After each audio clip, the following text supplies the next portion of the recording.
"We all agreed you're not welcome at Christmas," my mom said, her voice like a cold wind slipping through a closed window. I didn't scream. I didn't beg. I just stopped paying the mortgage. The words didn't come after a fight or in a heated moment. They were delivered with the finality of a weather report, as if she were stating a fact and not removing me from my own story. My name is Tamara Mowry. I'm 42 years old, a financial strategist living alone in a modest apartment on the north side of Chicago. I work with educational nonprofits, helping them stretch tight budgets, keep the lights on, and create scholarships that change lives.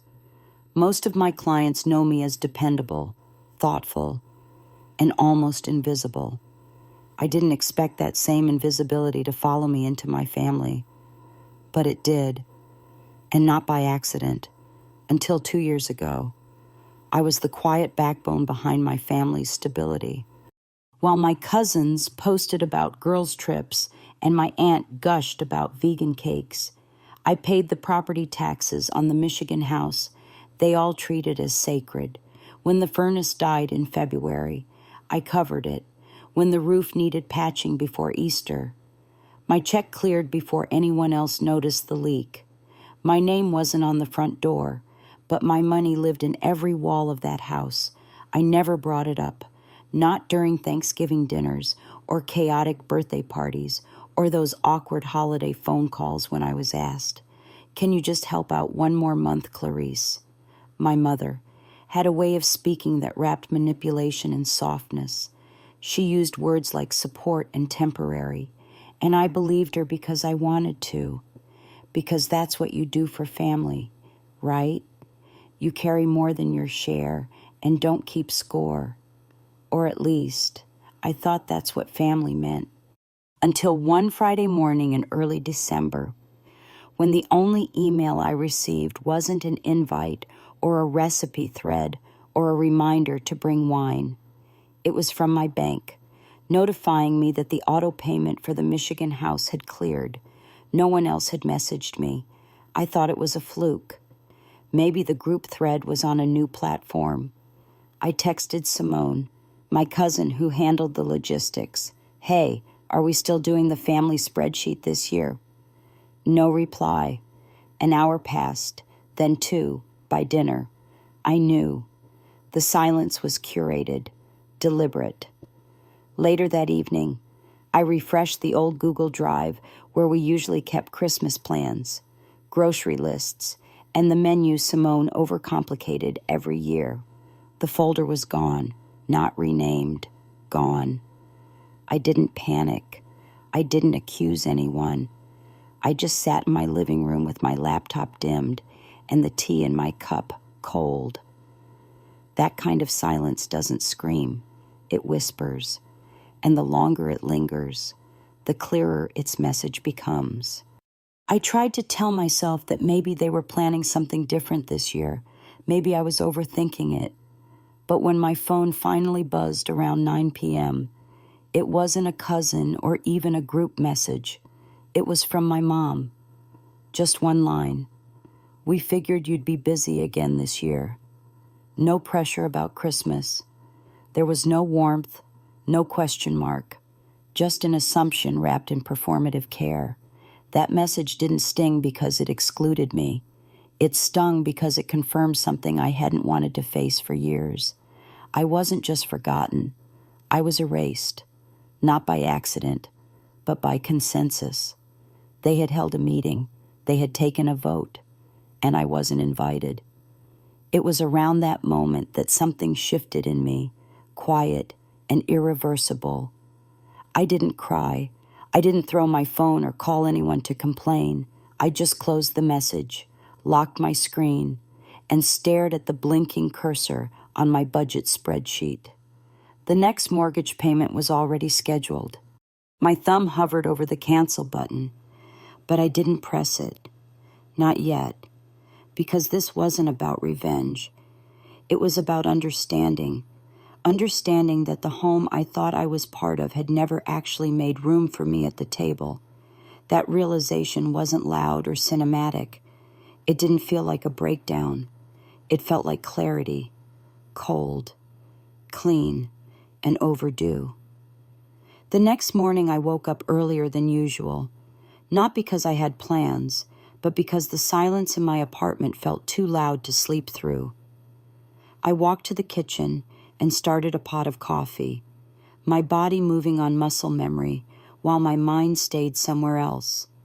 In years past. This was when the group chat would start pinging nonstop with chaos. Simone asking who was bringing sweet potatoes. Gregory reminding everyone that his kids were picky about cranberry sauce. Clarice pretending she didn't care about decorations, but always demanding they be tasteful. I used to laugh at it, even when it was exhausting, even when no one ever remembered that I always brought the pies, or that I paid for the string lights last year, this year. My phone stayed quiet, no buzzing, no notifications. I sat at the table with my coffee and opened the spreadsheet again. It was color-coded, like always. Neat columns labeled utilities, mortgage, household repairs. Every number was familiar. I had made the sheet 3 years ago after Clarice missed 2 consecutive insurance payments and called me in a panic.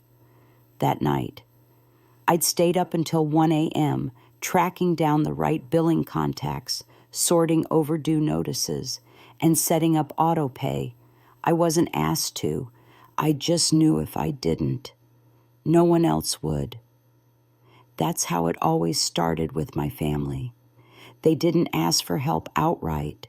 They just waited until it was obvious someone had to fix things, and then they stepped back far enough for me to volunteer. I told myself it was love. That's what I'd been taught to believe, that giving without recognition was noble. But now, staring at a sheet full of transactions and 0 invitations, it didn't feel noble. It felt foolish. I clicked through the tabs, scanning months of payments. Some I barely remembered making, HVAC repairs, lawn maintenance fees, even a plumber visit in March when the basement flooded. I wasn't there for any of those moments. I just footed the bill. My name was on every invoice, but nowhere else. Not on thank you notes, not in family stories, not even in the background of holiday photos. I didn't exist in their memories, only in their convenience. Around noon, I got a text from Leah, my younger cousin, the only one who ever sent me messages that didn't come with a request. It just said, "Hey, saw something weird. Call me when you're free." I didn't call right away. I wasn't ready to hear more. Instead, I opened social media, something I usually avoided this time of year, and typed in Simone's name. Her latest post was a photo from Clarice's living room, captioned, "This year feels lighter, calmer, simpler. Sometimes trimming the guest list brings peace." 12 people in the photo, seated around the same dining table I'd helped refinish 2 summers ago, the table that I had sanded and sealed on a sweltering weekend because Clarice said she didn't want to pay someone for what we can do ourselves. I stared at that photo for a long time. I wasn't sad. I was stunned by the precision of it all. They hadn't forgotten me. They had made peace without me and then called it simpler. That was the word that stuck with me, even more than uninvited. Simpler, as if my presence was a weight they'd finally shed. I closed the app and finally called Leah. She answered immediately, her voice low, like she didn't want to be overheard. "Tamara," she said, "I wasn't supposed to tell you this, but they had a meeting, a literal family meeting about the holidays." I stayed silent. I stayed. "They didn't even argue about it," Simone said. "Tamara makes things tense." And Clarice just nodded. They called it a consensus. They actually used the word. My mouth went dry. I wasn't surprised, but hearing it confirmed did something different. It removed all doubt, all illusions. "Thanks for telling me," I said. "Are you okay?" she asked. "Yeah," I replied, and I almost believed it. After we hung up, I didn't cry. I didn't pour a drink or vent to a friend. I simply opened a new folder on my computer and titled it Exit Record. I didn't know what I was building yet, but I knew this wasn't just a holiday snub. It was a boundary they had drawn and dared me not to notice. They had finally said what they'd been hinting at for years, and I heard it loud and clear. That evening, I opened the drawer where I kept all my financial records and pulled out a worn manila folder labeled Household Support. It wasn't dramatic. There was no cinematic music playing in the background. Just the quiet tick of my kitchen clock and the hum of the refrigerator. Steady and indifferent, I spread out documents on the table like a puzzle only I had ever bothered to solve.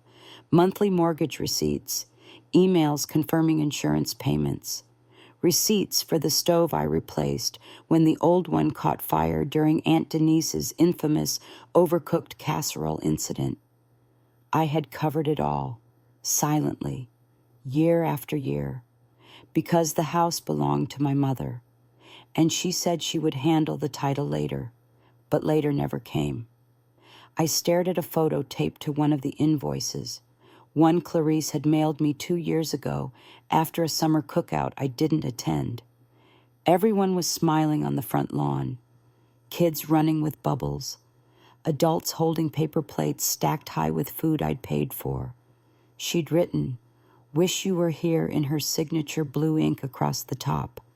I remembered staring at that postcard the day it arrived, half amused, half confused by her gall. Now I saw it differently. It wasn't a postcard. It was a proof of life sent to someone on the outside. I went back to my laptop and created subfolders. Mortgage, utilities, maintenance, renovations. Then I began uploading files. One by one, carefully naming each one with dates and confirmation numbers. I wasn't sure who I was doing this for yet. Maybe no one. Maybe myself. I just knew I needed a record. The next morning, I received a call from an unknown number. I usually let those go to voicemail, but something made me answer. It was Carter, my former colleague from my nonprofit days, who had become something of a distant friend over the years. "Hey," he said. "Weird question. Wasn't your name tied to a property in Michigan? I just saw something come across a local development board update, and I thought of you." I blinked.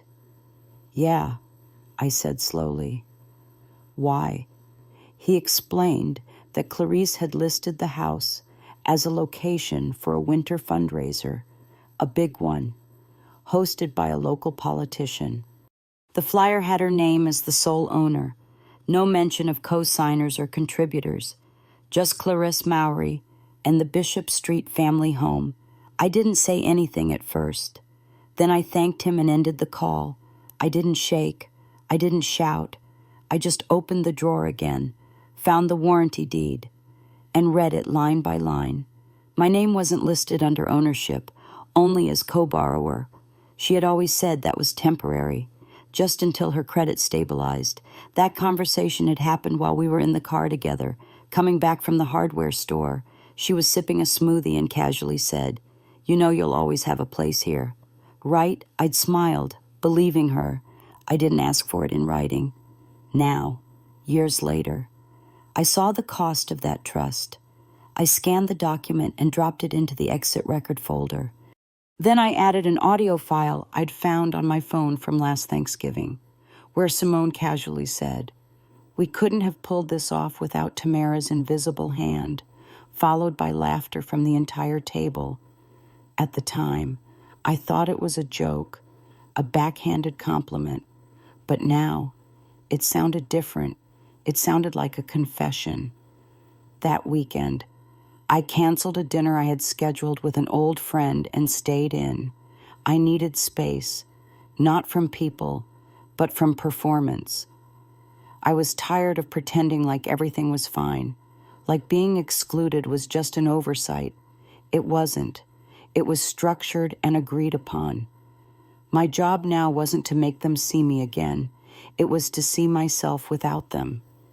I made a pot of lentil soup, lit the small candle I kept near the window, and let the quiet settle. There was a strange calm in knowing that if you've been erased, you no longer owe anyone the performance of participation. That night, I wrote a list titled, "Everything They Forgot I Paid For," and it was longer than I expected. Not because I needed to prove my worth, but because I needed to remember I had one. The following Tuesday, I took a walk through my neighborhood before the sun set, the kind of quiet walk where you feel more like a shadow than a person. Holiday lights blinked from apartment windows. Inflatable snowmen bobbed slightly in the wind, and every block seemed to echo with a warmth I no longer associated with December. I wasn't bitter, but I was alert, like someone finally learning how not to be surprised by the predictable. When I got home, a voicemail was waiting. The contact name still read Mom, but I hadn't heard her voice in months. I hesitated, then pressed play. Her tone was rehearsed, almost gentle, like someone auditioning for empathy. "Tamara," she said. "We all talked, and it just feels like it might be better this year if things stay simple, less complicated. You know how gatherings can be." I paused the message halfway through, not because I was hurt, but because I could already finish the sentence. I'd heard it before, in different words, with different masks. "We want peace. We want easy. And you're not that." She didn't say she missed me. She didn't ask how I was. She didn't acknowledge the mortgage payment I had just made 3 days earlier, or the insurance renewal that hit my card at midnight. I replayed the message once more, just to be sure, then saved it in a new subfolder labeled Statements. I wasn't collecting evidence to use against them.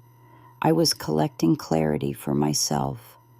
That same night, Leah texted me again. "They're calling it a reset year," she said.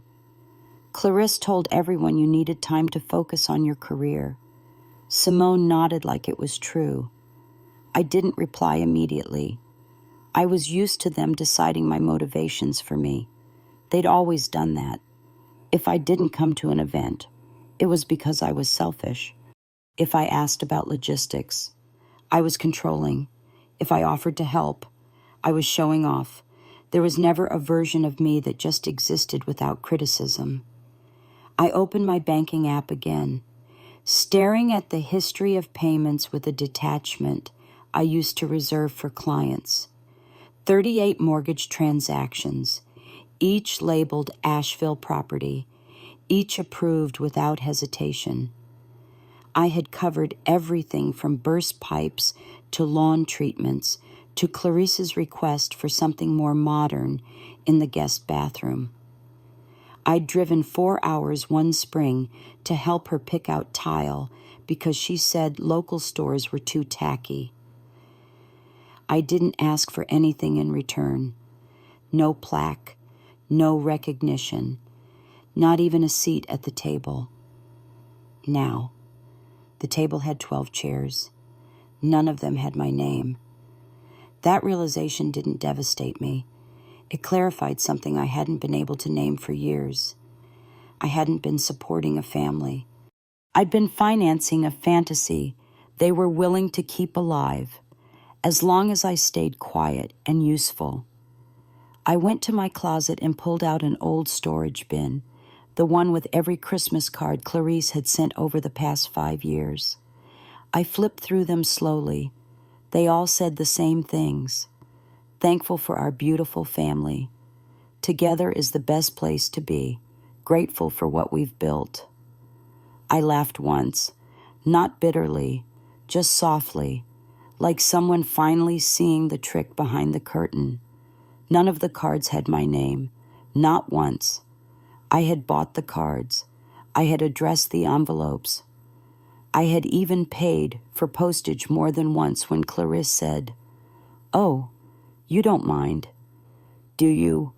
I never minded until now, not because of the money, but because I'd spent so long convincing myself I was included. That being the financial backbone meant something. But it didn't. Not to them. To them, I was convenient, reliable, replaceable. I packed the cards back into the bin, but this time I didn't store it. I carried it to the trash chute and let it go. That act wasn't dramatic. It was quiet and clean. I didn't need proof of a version of love that only existed when I was useful. I needed space for something else, even if I didn't know what that was yet.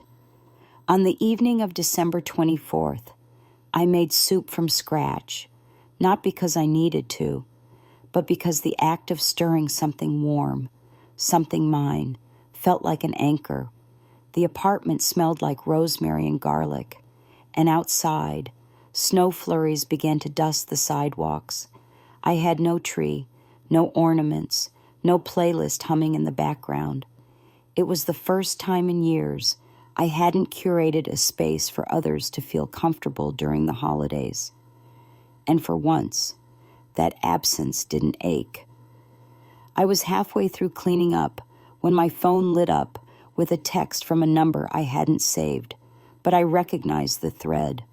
It was the same family group chat I'd been excluded from all month, now resurrected by someone's mistake. The message read, "Does anyone have a lighter power? Just went out mid-potluck." A minute later, another came in. "Mom's freaking. She keeps yelling everything's black."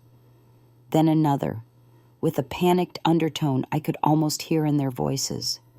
"No Wi-Fi, no oven, no heat. This can't be happening." I stood still, towel in hand, reading those lines like they belonged to someone else's story, but they didn't. I opened my laptop, typed in the utility company's portal, and checked my account. The confirmation was still there. Filed under termination request submitted. Service cancellation scheduled for December 24th at 6 p.m. I had submitted it 4 days earlier, with no note, no warning, no explanation. I hadn't done it out of rage. It had been a decision rooted in clarity. That house was no longer mine to support. And now, right on schedule. The lights were gone. I imagined the scene. Clarisse standing in the kitchen I had remodeled. Waving her arms like that could restart a broken circuit. Simone searching through drawers for a flashlight. Yelling over the hum of awkward silence. Guests whispering, wondering how a family this put together couldn't keep the lights on for one night. I hadn't caused their chaos.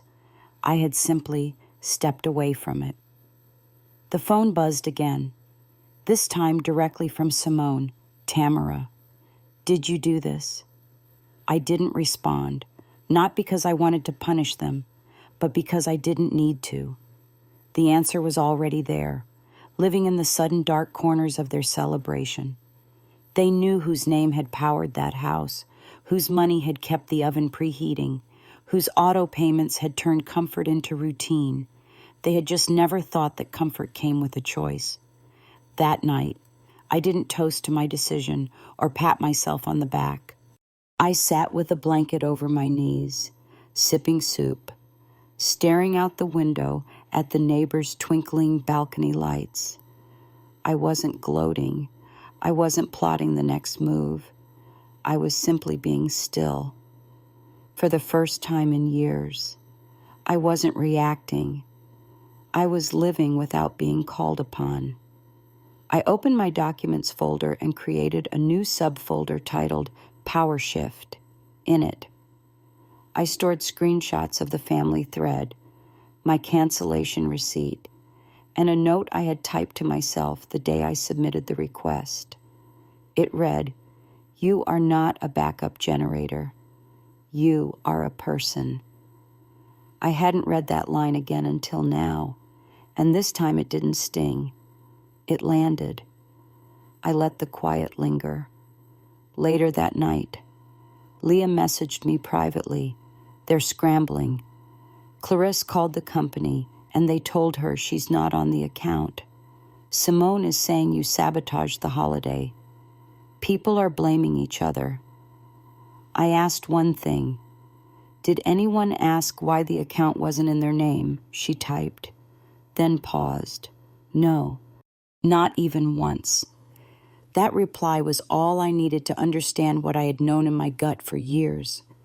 They hadn't just forgotten me. They had built their world assuming I would carry the foundation without ever asking if I wanted to, without ever preparing to carry it themselves. And now, in the dark, they were seeing that absence wasn't just quiet, it was structural. It changed the weight of everything. I closed the chat, placed my phone face down, and leaned back against the couch. The lights in my apartment stayed warm, steady, paid for with intention, not obligation. The silence around me no longer felt empty. It felt earned. On the morning of December 25th, I woke up without an alarm. There was no rush to get dressed, no schedule to juggle, no one waiting for me at the other end of a driveway I'd paid to pave. The light filtering through my window was soft, quiet, without the pressure of performance. I brewed coffee slowly, pouring it into the same ceramic mug I used every day, not because it was special, but because it was mine. I wrapped myself in a sweater and scrolled past the noise online. Everyone was posting family portraits, curated smiles, and tables that groaned under the weight of food and unspoken tension. I didn't envy them. I didn't resent them. I just didn't want to be them anymore. Around noon, a message from Carter popped up in my inbox with a subject line that read, "You're not going to believe this." I opened it and stared at the photo he'd attached. It was a scan from the local paper in Asheville, full color, front page feature of Clarisse, standing next to Simone, both smiling beneath a banner that read, "Bishop Street Family Christmas Potluck." The article described the gathering as an annual community event hosted in the historic Maori family home, a phrase they'd used before, but that now felt sharper than ever. The kitchen behind them was the one I had paid to remodel. The chandelier overhead was the one I had picked out and installed after Clarisse said her old one made the house feel cheap. Not one mention of me, not even a quiet acknowledgement that the home was funded in part by someone no longer invited through the door. The caption read, "Clarisse Maori and daughter Simone welcome neighbors to celebrate warmth, tradition, and legacy." I reread that last word again. Legacy. It hit harder than the power outage, harder than the group vote. They weren't just erasing me emotionally.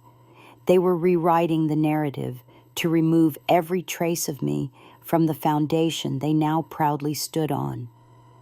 I stared at the photo a little longer, not with anger, but with a strange sense of distance, like watching people stand inside a painting I had framed, smiling as if they had hung it themselves. That afternoon, I pulled out my external hard drive and opened the exit record folder I'd been building for weeks. It wasn't a rage file. It wasn't revenge. It was a memory kept honest. Receipts of mortgage payments, digital confirmation numbers for every light bulb, every repair, every property tax installment I had handled, screenshots of group messages, old emails from Simone asking if I could just cover it this once, annotated with timestamps that spanned years. And now, I added something new, the newspaper photo, beneath it. I typed one sentence. Legacy only matters when you tell the truth about who built it. That night, I didn't eat dinner in silence. I made a meal for myself, plated it with care, and poured a small glass of wine. I played a jazz record, one that used to belong to my grandfather, and let it fill the space without needing permission. There was a time I thought silence meant exclusion, that quiet equaled invisibility, but now it felt like presence. Not the kind that demands to be seen, but the kind that doesn't need to ask. Clarice had built a story where I didn't exist, but I knew the truth. And more importantly, I had the record. I didn't need to be in their pictures to remember what I had contributed. I didn't need a seat at their table to prove I had said it for years. Later that evening, I received one more message, this time from Leah. "You were right to leave," she wrote. "They're still pretending they did everything themselves. Even when the lights went out, they said it must have been a neighborhood issue." I laughed once, not bitterly, just with the kind of dry relief that only comes when you realize the people who tried to cut you out still depend on the version of events you kept quiet about. I didn't reply, not because I didn't care, but because there was nothing left to say. The truth didn't need a witness. It needed rest, and I was finally willing to give it that. It was late evening when I saw Leah's name appear again, this time with a message that simply read, "I'm sending this because I think you already know, but hearing it might help." Attached was a short audio file, no preface, no explanation, just silence behind her words, the kind of silence you can only send when you've sat with the weight of something and decided it no longer belongs to you alone. I didn't open it right away. I poured myself a cup of ginger tea and let it sit untouched on the counter while I stared out the kitchen window. The city was quiet, too quiet for December. The last traces of Christmas were fading. Decorations drooped under frost. The air held that specific stillness that follows disappointment, like everyone was pretending the holiday had been enough, even if it wasn't. I finally picked up my phone, pressed play, and let the file unfold. At first, there were just voices layered over the clink of silverware, laughter, a glass refilling. Simone's voice cut through first, familiar in its calculated tone. Honestly, she made things harder than they needed to be, always asking about logistics, always making it about what she gave. Who does that? Someone agreed under their breath. Then Clarice spoke, in that cold, clipped way she used whenever she wanted her sentences to sound like facts. Tamara was never easy. She made everyone walk on eggshells, but she paid, so we tolerated it. A beat passed. Gregory joined in. Voice calm and transactional. Let her name stay on the mortgage. It gives us stability. No point in stirring the pot now. Then, laughter. Soft at first, then louder. No one said, "That's not fair." No one defended me. No one questioned the ethics of what they were casually conspiring to maintain. Just laughter. The kind that says, we've made our peace with being wrong as long as we benefit from it. When the recording ended, I sat with the phone in my palm, screen gone dark, heart not racing but slow and deliberate, like it was adjusting to a new rhythm. I didn't feel shock. I didn't even feel insulted. I felt affirmed. I had spent years second-guessing myself, wondering if I was too sensitive, too reactive, too self-protective. I had told myself stories to explain their distance, softened their silence with excuses. But now I had it proof, in their own words, that my suspicion wasn't paranoia. It was memory sharpening into fact. That night, I didn't react the way they might have expected. I didn't call anyone. I didn't post a vague quote online. I didn't let the tea grow cold out of some symbolic sorrow. I drank it slowly. I opened my laptop. I labeled a new folder, simply titled, "They Said It," inside. I saved the audio clip with the date and location notes Leah had quietly included in a follow-up message. Then I opened the financial log I'd been building since November. Mortgage records, renovation expenses, insurance documentation, confirmation emails, utility transfers. I cross-referenced every transaction with the timeline of their narrative. And what emerged wasn't anger, it was alignment. They had written me out. Now I was writing myself back in with proof. The next morning, I drafted 3 emails. Each was calm, concise, and strictly professional.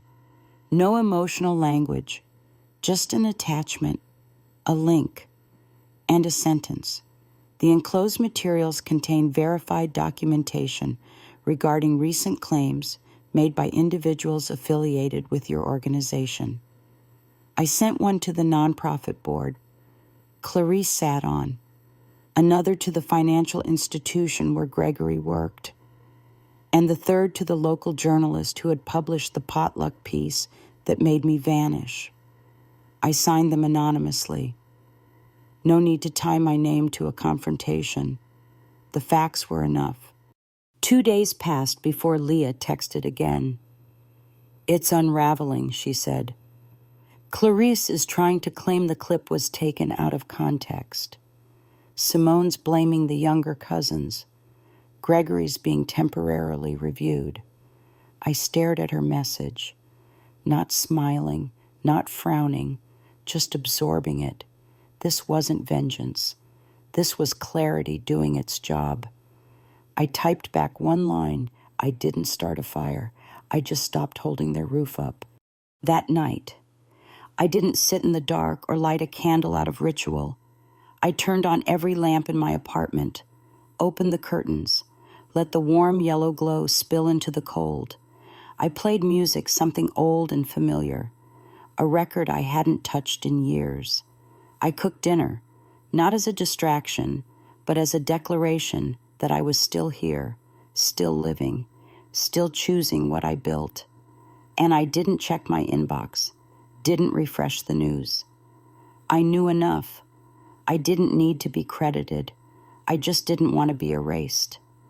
I didn't expect silence to feel this heavy.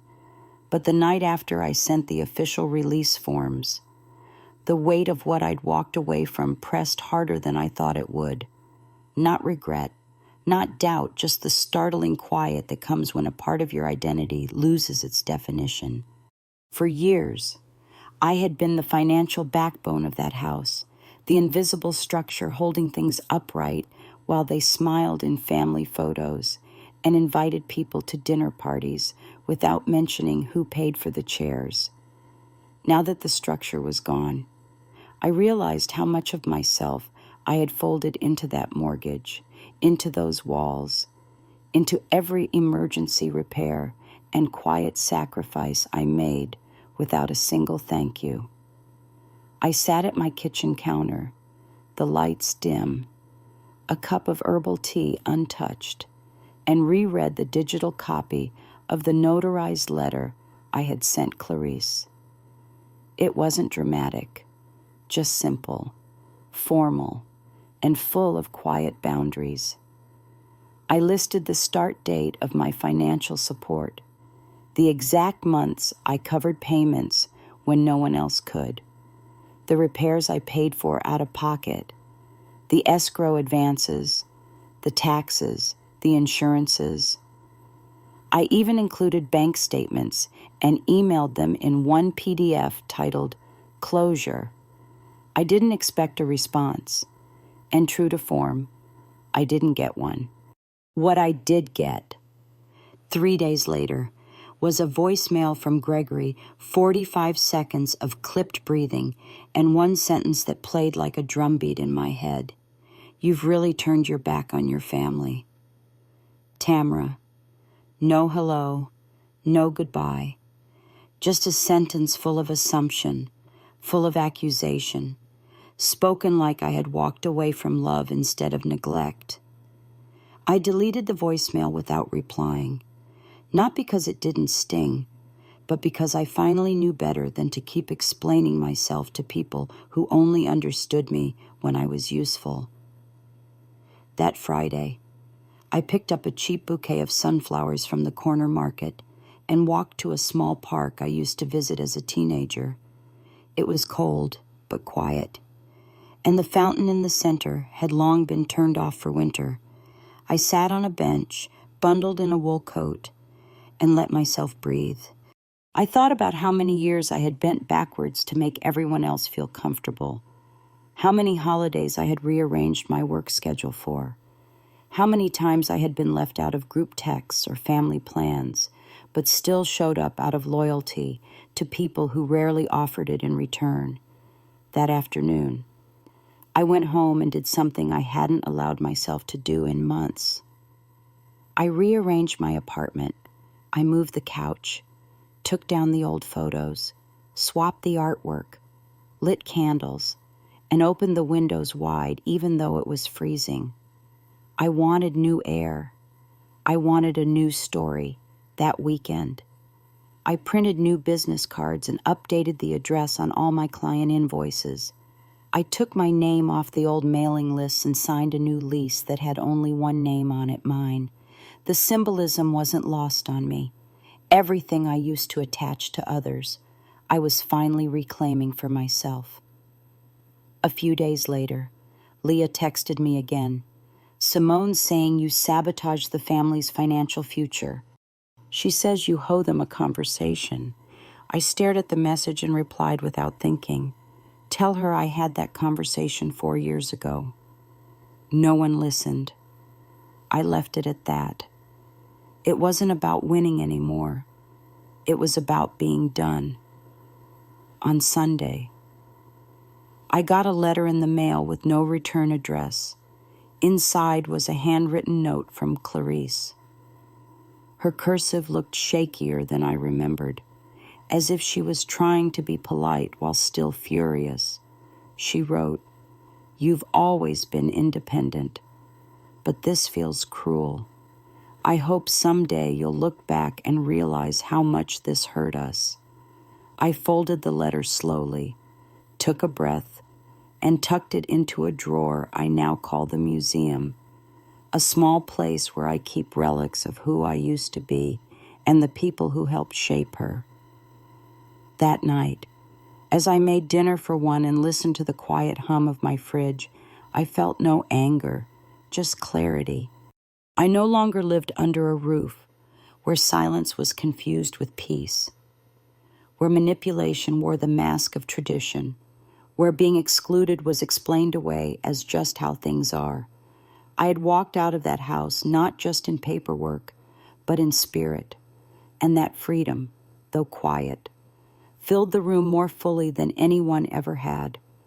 The real shift came not with a confrontation, but with the absence of one. I stopped needing an audience. I stopped needing a reply. There was no big family blow-up, no final dinner where we screamed everything into the air and walked away in slow motion. What happened was quieter and more honest than that. I simply stopped showing up. That December, while the rest of them posted photos of their matching pajamas in front of the fireplace I helped pay for, I spent Christmas morning walking along the river near my apartment. The sky was overcast, and the city was half asleep. But I had never felt more awake. No gifts, no obligations, no pretending. Just a mug of hot coffee in my hands and the sound of my own steps. That night, I cooked a simple meal for myself, lit a candle, and watched an old movie I loved as a child. It was the first Christmas in over a decade where I didn't feel like a guest in my own life. And that quiet peace, that unapologetic ownership of space and time, gave me more closure than any apology ever could. In January, I made a list, not a resolution, not a vision board, just a handwritten list titled "What I Want to Keep" at the top. I wrote dignity, time, clarity, and softness, things I had not felt much of in my family, but things I was now cultivating like a garden. I started therapy again, not because I was broken, but because I was rebuilding and wanted to get the foundation right this time. I invested in my work, took on clients that respected my boundaries, said no when I meant no, and yes, only when it came from peace. I stopped explaining my choices to people who had already made up their minds. When someone asked why I wasn't at Christmas, I just smiled and said, I chose quiet this year. That sentence worked like a mirror. The ones who respected it nodded. The ones who didn't pushed back. Either way, I didn't move. Clarice tried once more in February. She sent a group message that included me, Simone, Gregory, and Leah. The message read, "This year has been hard on all of us. I think we should meet, talk things out like a family."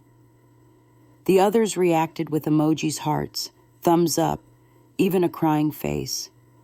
I didn't reply, not out of spite, but out of self-protection. I had already spent years hoping those talks would lead to action, only to walk away more exhausted than before. I wasn't interested in recycling pain. I was interested in growing past it. A week later, Leah called me privately. She asked if I'd reconsider, said Mom was trying, said maybe it wouldn't be so bad. I told her gently that I was done, hoping people would change when they had shown me they were committed to misunderstanding me. Leah sighed, and for the first time in a long time, she didn't argue. She just said, "I get it. I really do." That meant more to me than any group message ever could. I kept moving forward, quietly, firmly. I repainted my apartment. I planted herbs on my windowsill. I started journaling in the mornings and leaving my phone off until 10. I donated the leftover holiday decorations I used to keep for the family house. I unsubscribed from the roles I never applied for: fixer, banker, buffer, peacemaker, in April. I got an unexpected check in the mail. It was a partial repayment from the mortgage account, apparently. Once the refinancing went through without me, they had to settle certain parts of the escrow. The check wasn't large, but it was symbolic. I deposited it, then took a small part of it to buy myself a new desk chair, comfortable, quiet, mine. By summer, I barely thought of the house, not because I had erased the memories, but because I no longer lived in them. They had become like closed books on a high shelf, still real, still there, but no longer open on the table. And in that distance, I finally found what I had always hoped family would bring me: peace, safety, a sense of belonging. Except now, I gave those things to myself. The day I finally gave the keys back was quiet. No applause, no dramatic music, no one lining up to say they were wrong about me. Just silence, the kind that used to sting but now felt earned. It had been exactly 9 months since my mother called and told me not to show up for Christmas. Since then, I had stopped paying the mortgage on their house, the house I had been covering out of guilt and blind loyalty for years. At first, they thought I was bluffing. Then they tried to shame me, manipulate me, threaten legal action, even guilt me through church friends. But when none of it worked, they finally went silent. That silence was louder than anything they'd said in years. The house went into foreclosure quietly. My name was on the deed, not theirs. I had cleaned up their debts one too many times, and this was my way of letting it all go. I didn't do it out of revenge. I did it because I realized that love shouldn't require self-erasure. I stopped equating suffering with loyalty for years. I believed that if I just tried harder, gave more, stayed quieter, they would eventually love me the way they praised my brother. But there was always a catch, always a condition, always a reason I wasn't quite enough. That Christmas call wasn't the beginning.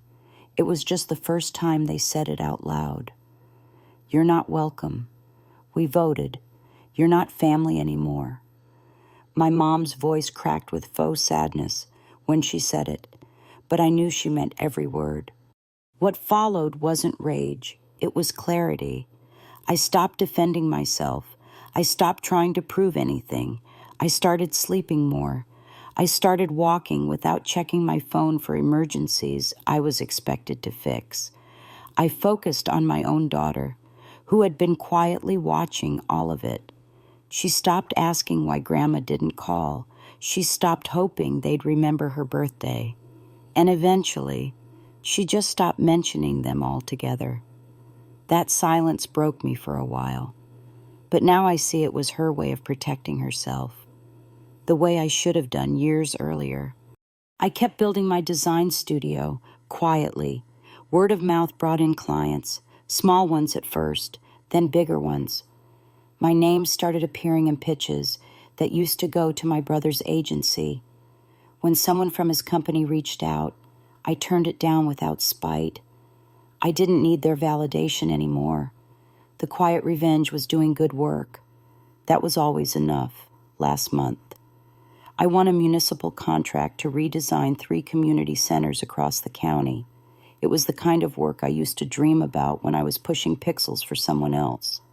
I walked into that presentation with no backup, no script, no flashy suit, just confidence in what I knew I could build.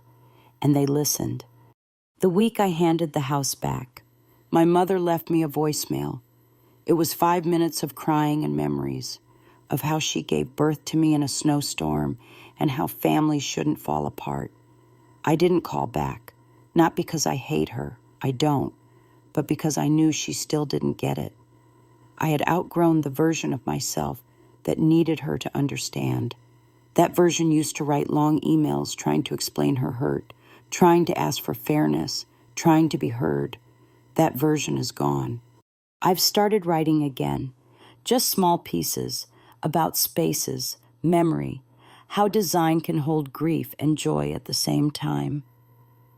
My daughter helps me photograph the places we visit.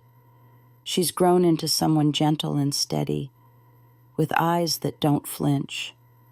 We've made a home together that doesn't run on guilt or obligation. I don't keep wine in the house for company I'm scared of. I don't rearrange myself to be acceptable. I cook what we like. We laugh loudly. Sometimes we do nothing, and it's enough. So no, I didn't get a final confrontation scene. I didn't show up to Christmas and slam the door. I didn't make a speech. I just left, and I kept walking. Some victories aren't loud. Some stories end not with fire, but with quiet rebuilding, with dignity, with the decision not to fight for scraps anymore.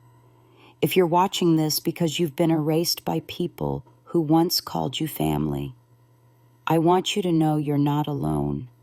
Sometimes the most powerful thing you can do is simply stop showing up where you're not respected. You don't have to win them back. You just have to stop losing yourself. How do you know when it's time to stop explaining yourself and start building something new?